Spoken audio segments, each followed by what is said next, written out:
chalkboard!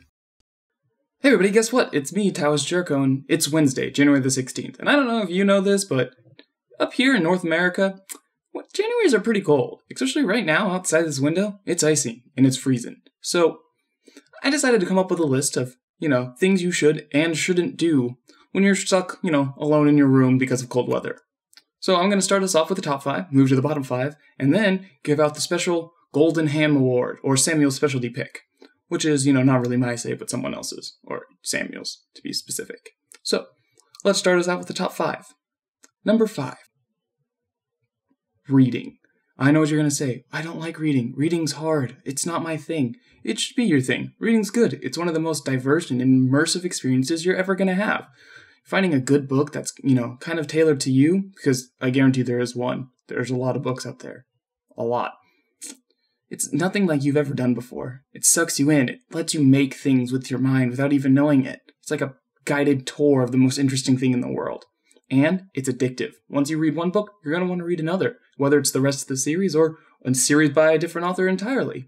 It's just something that once you get doing, you like to do, so you should do it. Reading. It's good for you. Number 4. Calling someone. I don't know if you know this, but people like to talk to each other. Communication, it's important. But it's also something that people don't do that often anymore. A good long phone conversation is, almost as close to a face-to-face one, especially if it's deep and between two people with a real connection. Someone that loves you and reared you for 18 years before you left them for college, and something that you might do more often because they really miss you. I'm talking about your mother. Anyways, you should probably call them up. Give them a call, chit-chat, something like that. Fill them in, tell them what the scoop or the skinny is. Just something that tells them that you still love them, even though it's freezing outside and you can't leave to go see them. Number 3.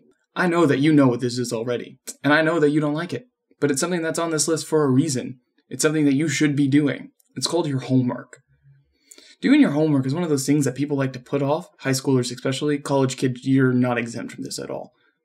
But in college, when your grade is, make or break on one assignment, you get a little more motivated. Trust me, I did. But the most important thing about it is that procrastination doesn't work. And doing ahead of time will give you a lot more free time with less worry and, more happiness to be enjoyed. So get out there and do your homework. Because, once again, it's important. Number 2. Now this isn't something that you can do. It's something that you can make and enjoy. And there's nothing better to enjoy on a cold winter day than hot beverages. Hot beverages are one of those things that, not a lot of people like. Coffee, tea, things like that. But it's one of those things that I really enjoy. So I kind of biasedly push this thing up to number 2. But if you do like hot beverages, you know what I'm talking about. Nothing's better than a nice warm cup of cocoa coming off the ice. Now for number 1. Starting a project. This number 1 is something that's really dear to my heart, and there's good reason why. It's the greatest thing that anyone could ever do. Making something, starting a project, whether it's art, video logs, writing a book. Any of that things are things that are so rewarding and engaging for the person, especially if it's something that someone really truly loves, that nothing could ever compare. I know that when I'm working on a piece of art or recording a video for you guys, it's one of those things that I thoroughly enjoy, and I would trade it for nothing. So that's why it's number 1. And I know I've already kind of done a call to arms in one of my other videos, but I really cannot stress the importance of just getting out there and doing stuff. It's one of those things that I don't think you'll ever regret. Now, after that sentimental moment, I know what you guys are worried about. The bottom 5, because you know that you're going to fall in there and I'm going to get you. But let's just start right into it. Number 5, attempting to leave. Now, I don't know if you know, but icy roads are slick. And cars, when they're on slick roads, tend to crash. And in car crashes, people die. So, I don't want you to die. Your mama doesn't want you to die. No one wants you to die. So, what you do, just stay inside. Don't attempt to leave. Don't try to drive to 7-Eleven to get you a Diet Coke because it's the most important thing in the world. And crash your car 3 times in the process. That's a true story. Not by me, it was someone else, don't worry. But attempting to leave in bad weather is just a death sentence. Don't do it. Number 4. Now, I know number 4 is going to get on some people's nerves, because a lot of people tend to do this, and by a lot I mean almost every single American, and that's watching TV. TV is one of those things where in recent years, I don't like. I never watch it. It's nothing interests me on it. I mean, there's a show that I'll catch here and there, but in the end, I don't really just sit there for hours and end on TV, and neither should you. You're not really gaining anything if you watch TV. I mean, people argue that it's like the same thing as reading a book, and really it's not. It's not as stimulating. You tend to just zone out and lay there on the couch, lying dead, just listening to background noise as you're just shutting off higher brain function. I know that people are going to give me some rap for that, but, I don't care. It's something that I truly believe in. So get off the couch, stop watching TV, and, get out and do something with your life. Sorry, I'm not calling you who watch TV all the time not having lives. I'm just saying you just don't have a really interesting one. Fair? Fair. Number 3. Now, I gotta get a little close here. Number 3 is one of those ones that is a little more introspective than others, and that is being depressed. I don't think anyone should ever be depressed, and if you are, I'm sorry. I wish I could help. I'm hoping these videos help.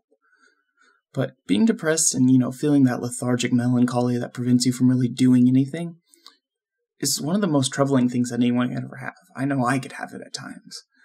But it's really interesting. If you can power through that and actually start doing something you love and enjoy that makes you happy, that happiness will then fuel into you doing more things that make you happy. It's kind of called a positive feedback loop. It's a real thing. You should look it up. But if you're sitting there depressed, not knowing what to do, try to cheer yourself up any way you know how. Whether it's something on this list or something that I don't even know yet.